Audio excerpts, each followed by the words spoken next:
Hi everyone, welcome to my channel. ಎಲ್ರಿಗೂ ನಮಸ್ತೆ. ನಾನು ಈ ವಿಡಿಯೋ ಮಾಡ್ತಾ ಇರೋದು 25 ಜೂನಲ್ಲಿ.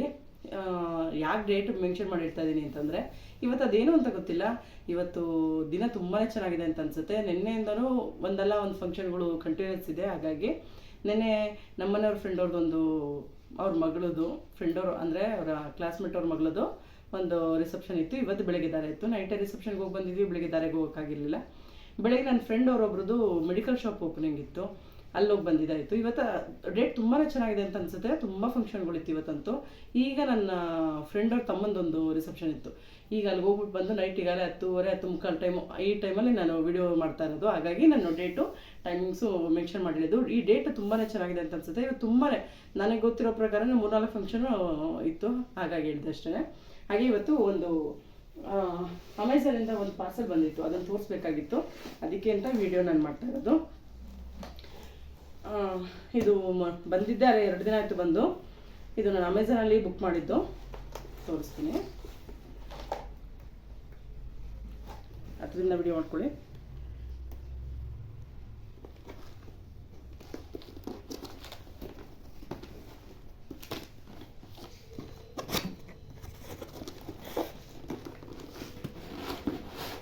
ತುಂಬಾನೇ ವೆಯ್ಟ್ ಇದೆ.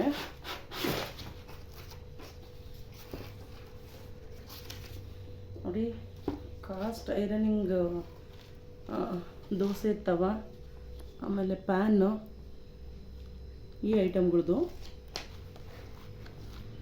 ನಾನು ಬುಕ್ ಮಾಡಿರೋದೇನು ಅಂತ ತೋರಿಸ್ತೀನಿ ರೀ.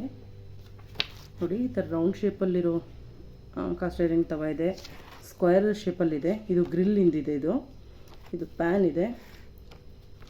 ಇದು ಫ್ರೈಗಳು ಮಾಡೋವಂಥ ಪ್ಯಾನು ಇದೆ ನೋಡಿ. ಇದೆಲ್ಲ ಕಾಸ್ಟ್ ಐರನಿಂಗ್ ಮೆಟೀರಿಯಲ್ಗಳು.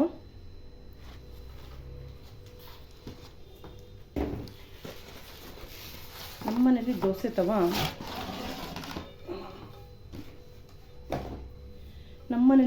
ತವ ನಾನ್ ಸ್ಟಿಕ್ಕಿಂದಿತ್ತು. ನಾನ್ ಸ್ಟಿಕ್ಕಿಂದು ಕೂಡ ನಾನು ಅಲ್ಲೇ 2-3 ಸಲ ಚೇಂಜ್ ಮಾಡಿದ್ದೀನಿ. ತೊಗೊಂಡು ಒಂದು 2 ವರ್ಷ ಆದ ತಕ್ಷಣ ಮತ್ತೆ ಅದು ಏನು ಮಧ್ಯದಲ್ಲಿ ಉಬ್ಬಿದಂಗೆ ಆಗುತ್ತೆ, ಸೈಡೆಲ್ಲ ಡೊಂಕಾದಂಗೆ ಆಗುತ್ತೆ. ಯಾರ ಮನೆಯೆಲ್ಲ ಈ ಥರ ಆಗುತ್ತೆ ಒಂದ್ಸಲ ಕಮೆಂಟ್ ಮಾಡಿ ತಿಳಿಸಿ. ಆಲ್ಮೋಸ್ಟು ಇದು ಏನದು ನಾನ್ ಸ್ಟಿಕ್ ದೋಸೆ ತವಗಳು ಹೀಗೆ ಆಗೋದು. ಸೆಂಟ್ರಲ್ಲಿ ಉಬ್ಬುತ್ತೆ, ಒಂದು ದಿನ ಕಳೆದಂಗೆ ಒಂದು ವರ್ಷ ಈ ಥರ ಆದಮೇಲೆ ಮಧ್ಯದಲ್ಲಿ ಉಬ್ಬುತ್ತೆ, ಸೈಡೆಲ್ಲ ಡೌನ್ ಆದಂಗೆ ಆಗುತ್ತೆ.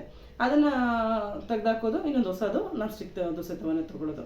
ಇದೇ ಥರನೇ ಆಗ್ತಾ ಇರುತ್ತೆ. ಇಲ್ಲ ನಮ್ಮನ್ನು ಬಿಟ್ಟು ಈಗ ಮನೇಲಿ ಮಕ್ಳು ಯಾರಾದರೂ ಮಾಡ್ತಾರೆ ದೋಸೆ ಹಾಗೆ ಹೀಗೆ ಅಂತಂದರೆ, ಅವರು ರೊಟ್ಟಿ ಕಡ್ಡಿ ಏನಾದರೂ ಬೇರೆದು ಚೇಂಜ್ ಮಾಡಿದ್ರೆ, ಅಥವಾ ಫೋರ್ಸೆಬಲ್ ಅವ್ರು ಎಣ್ಣೆ ಹಾಕದೆ, ಈಗೆಲ್ಲ ಡಯಟ್ ಅನ್ನೋ ಇದಕ್ಕೆ ಎಣ್ಣೆ ಹಾಕದೆ ಹಾಗೆ ಏನಾದರೂ ದೋಸೆ ಮಾಡೋಕ್ಕೋಗಿ ಅದೇನಾದರೂ ಒಂದು ಚೂರು ತೆಗಿಯುವಾಗ ಅದೇನಾದರೂ ಒಂದು ಹತ್ರ ಏನಾದರೂ ನಾನ್ ಸ್ಟಿಕ್ಕಿಂದ ಒಂದು ಚೂರು ಹೋಯ್ತು ಅಂತಂದರೆ ಫುಲ್ಲು ಎಲ್ಲ ಕಡೆನೂ ಹೊಟ್ಟೋಗ್ಬಿಡಿರುತ್ತೆ. ದೋಸೆ ತವಗಳು ಆಲ್ಮೋಸ್ಟ್ ಇದೇ ಥರನೇ ಆಗ್ತಾ ಇರುತ್ತೆ. ನಾನಂತೂ 2-3 ದೋಸೆ ತವ ಇದೇ ಥರನೇ ಚೇಂಜ್ ಮಾಡಿದ್ದೀನಿ. ಹಾಗಾಗಿ ಇದು ಕಾಸ್ಟ್ ಐರನಿಂಗ್ದು ದೋಸೆ ತವ ತರಿಸೋಣ ಅಂತ ಅಂದ್ಬಿಟ್ಟು ಈ ಸಲ ನಮ್ಮ ತಂಗಿ ಅವ್ರ ಮನೇಲಿ ಯೂಸ್ ಮಾಡ್ತಾಯಿದ್ರು. ಅವರು ಕೂಡ ಇದು ಅಮೆಝಾನಲ್ಲೇ ಬುಕ್ ಮಾಡಿದ್ದು. ಅವ್ರು ತುಂಬ ಚೆನ್ನಾಗಿ ಬಾಳಿಕೆ ಬರ್ತಾಯಿದೆ. ಅವರಲ್ಲಿ ಹೆಚ್ಚು ಕಮ್ಮಿ 1.5 ಇಯರಿಂದ ಯೂಸ್ ಮಾಡ್ತಾ ಇದ್ದಾರೆ. ನಾನು ತುಂಬ ಕಡೆ ಸರ್ಚ್ ಮಾಡಿ ನೋಡಿದೆ. ನನಗೆ ಎಲ್ಲದಕ್ಕಿಂತ ಈ ಕಂಪ್ನಿ ನನಗೆ ತುಂಬ ಚೆನ್ನಾಗಿದೆ ಅಂತ ಅನ್ನಿಸ್ತು. ನಾರ್ಮಲಾಗಿ ರೌಂಡು ಶೇಪು ಎಲ್ಲರ ಮನೇಲೂ ಇರುತ್ತೆ ದೋಸೆ ತವ. ನನಗೆ ಸ್ಕ್ವೇರ್ ಶೇಪ್ ತುಂಬಾ ಇಷ್ಟ ಆಯಿತು. ಹಾಗಾಗಿ ನಾನು ಸ್ಕ್ವೇರ್ ಶೇಪು ಬುಕ್ ಮಾಡ್ಕೊಂಡಿದ್ದೀನಿ. ತುಂಬಾ ವೆಯ್ಟ್ ಇದೆ ಇದು. ಇದರಲ್ಲಿ ಇನ್ನೊಂದು ಪ್ಲಸ್ ಪಾಯಿಂಟ್ ಹೇಗೆ ಅಂತಂದರೆ, ಒಂದು ಸೈಡು ದೋಸೆ ತವ ಇದೆ, ಇನ್ನೊಂದು ಸೈಡು ಗ್ರಿಲ್ ಇದೆ. ನಾವು ಚಿಕನ್ ಐಟಮ್ಸ್ ಏನಾದರೂ ಗ್ರಿಲ್ ಐಟಮ್ಗಳು ಮಾಡೋದಿದ್ರೆ ಆರಾಮಾಗಿ ಮಾಡ್ಕೋಬೋದು. ಎರಡೂ ಕಡೆಯೂ ಯೂಸ್ ಮಾಡೋ ಥರ ಇದು 2 ವೇ ಇರೋದು. ಇದು ನಾನ್ ಸ್ಟಿಕ್ ಅಂದರೆ ಗ್ರಿಲ್ ಐಟಮ್ಗಳು ಮಾಡೋ ಥರ, ಚಿಕನ್ ಗ್ರಿಲ್ಲು ಅಥವಾ ಮಟನ್ ಗ್ರಿಲ್ ಈ ಥರ ಏನಾದರೂ ಐಟಮ್ಸ್ಗಳನ್ನ ಮಾಡೋದಕ್ಕೆ ಅಂತೇಳಿ ಗ್ರಿಲ್ಲಿಂಗೆ ಅಂತೇಳಿ ಇದೆ ಇದು. ಹಾಗೆ ಒಂದು ಸೈಡು ದೋಸೆ ತವಾಗೆ ಅಂತ ಇರೋದು. ಇದು ಸ್ಟಾರ್ಟಿಂಗ್ ಹೇಗೆ ಅಂತಂದರೆ, ಸುತ್ತಲೂ ಇದು ಅಂದರೆ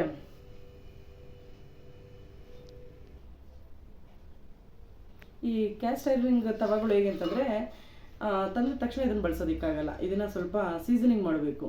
ಅಂದರೆ ಮಿನಿಮಮ್ ಒಂದು ವಾರನಾದರೂ ಇದನ್ನು ಚೆನ್ನಾಗಿ ತೊಳಿಬೇಕು. ದಿನಕ್ಕೊಂದು 2-3 ಸಲ ತೊಳೆದು ವಾಶ್ ಮಾಡೋದು, ಒರೆಸಿಡೋದು, ಒಣಬಟ್ಟೆ ಒರೆಸಿಡೋದು, ಈ ಥರ ಮಾಡಿ ಸ್ವಲ್ಪ ದಿನ ಆದಮೇಲೆ, ಒಂದು ವಾರಗಟ್ಟಲೆ ಆದಮೇಲೆ ಮತ್ತೆ ಇದನ್ನು ಬಿಸಿ ಮಾಡೋದು, ಎಣ್ಣೆ ಹಚ್ಚಿಬಿಡೋದು. ಬೆಳಿಗ್ಗೆ ಸಂಜೆ ಒಂದು 2 ಟೈಮ್ ಹೀಗೆ ಮಾಡಬೇಕು. ಅದೊಂದು ವಾರ ಸ್ವಲ್ಪ ಸೀಸನಿಂಗ್ ಮಾಡಬೇಕು. ಈ ಹೆಂಚುಗಳನ್ನ ಸೀಸನಿಂಗ್ ಎಷ್ಟು ಮಾಡ್ತೀವೋ ಅಷ್ಟು ನೀಟಾಗಿ ಚೆನ್ನಾಗಿ ಮೇಂಟೈನ್ ಬರುತ್ತೆ. ಇವೆಲ್ಲ 20-25 ವರ್ಷ ಆದರೂ ಏನೂ ಆಗಲ್ಲ ದೋಸೆ ತವಗಳು. ಅದರ ಇದು ಕಾಸ್ಟ್ ಕೂಡ ಹಾಗೆ ಕಾಸ್ಟ್ಲಿ ಇರುತ್ತೆ. ಇದು ನಾನು ಕಾಸ್ಟ್ ಎಷ್ಟು ಅಂತ ನಾನು ಹೇಳಲ್ಲ, ಇದ್ರ ಪ್ರೈಸ್ ಎಷ್ಟು ಅಂತ ನಾನು ಮೆನ್ಷನ್ ಮಾಡಿರ್ತೀನಿ ಡಿಸ್ಕ್ರಿಪ್ಷನಲ್ಲಿ, ನೀವು ಅದರಲ್ಲೇ ಚೆಕ್ ಮಾಡ್ಕೊಳ್ಳಿ. ಯಾಕೆಂದರೆ ಒಬ್ಬರು ಕಾಸ್ಟ್ಲಿ ಅಂತ ಅನ್ಬೋದು, ಅಥವಾ ನನಗೀಗ 2-3 ದೋಸೆ ತವಗಳು ನಾನು ಸ್ಟಿಕ್ಕು ನಾನು ಚೇಂಜ್ ಮಾಡಿರೋದು ರೇಟ್ ನೋಡಿದ್ರೆ ಆರಾಮಾಗಿ ತೊಗೋಬೋದು. ಇದು ಒಂದು ಸಲ ನಾವು ಇನ್ವೆಸ್ಟ್ ಮಾಡಿದ್ರೆ 20-25 ಇಯರ್ಸ್ ಆದರೆ ಯಾವುದೇ ಕಾರಣಕ್ಕೂ ಹೊಡಿಯಲ್ಲ ಇದು. ಈಗ ನಮ್ಮ ಹಳೆ ಕಾಲದಲ್ಲೆಲ್ಲ ನಮ್ಮ ಅಜ್ಜಿ ಮನೆಯಲ್ಲಿ, ನಮ್ಮ ಅಮ್ಮನ ಮನೆಯಲ್ಲೆಲ್ಲ ಈ ಥರ ಕಷ್ಟ ಐರನ್ ತವಗಳು ಇರುತ್ತೆ, ಕಷ್ಟ ಅದು ತುಂಬ ಚೆನ್ನಾಗಿ ಬಾಳಿಕೆ ಬರುತ್ತೆ. ಹಾಗಾಗಿ ನಾನು ಇದು 2 ಇರೋದ್ರಿಂದ ನನಗೆ ಯೂಸ್ ಆಗುತ್ತೆ ಅನ್ನೋ ಕಾರಣಕ್ಕೆ ನಾನು ಈ ಥರ ತೊಗೊಂಡೆ. ಈಗೆಲ್ಲ ಎಲ್ಲರೂ ಮನೇಲಿ ಆಲ್ಮೋಸ್ಟ್ ರೌಂಡ್ ಶೇಪ್ ಇರುತ್ತೆ, ನನಗೆ ಸ್ಕ್ವೇರ್ ಶೇಪ್ ತುಂಬಾ ಇಷ್ಟ ಆಯಿತು, ಹಾಗಾಗಿ ಸ್ಕ್ವೇರ್ ಶೇಪ್ ತೊಗೊಂಡಿದ್ದೀನಿ. ಇದ್ರದ್ದು ಲಿಂಕ್ ನಾನು ಡಿಸ್ಕ್ರಿಪ್ಷನಲ್ಲಿ ಹಾಕಿರ್ತೀನಿ. ನಿಮ್ಗೆ ಯಾರಿಗಾರು ಇಷ್ಟ ಆಯಿತು ಅಂದರೆ ದಯವಿಟ್ಟು ತೊಗೊಳ್ಳಿ. ಇದು ನನ್ನ ತಂಗಿ ಬಳಸ್ತಾ ಇರೋದ್ರಿಂದ ಕ್ವಾಲಿಟಿ ಚೆನ್ನಾಗಿದೆ ಅನ್ನೋ ಕಾರಣಕ್ಕೆ ನಾನು ಇದೇ ಕಂಪ್ನಿದೇ ಬುಕ್ ಮಾಡಿಕೊಂಡು ತೊಗೊಂಡಿರೋದು. ಇದು ಸ್ವಲ್ಪ ನಾನು ಇದನ್ನು ಸೀಸನಿಂಗ್ ಮಾಡಬೇಕು, ಸೀಸನಿಂಗ್ ಮಾಡಿದ್ರೆ ತುಂಬಾ ಚೆನ್ನಾಗಿ ಬಾಳಿಕೆ ಬರುತ್ತೆ.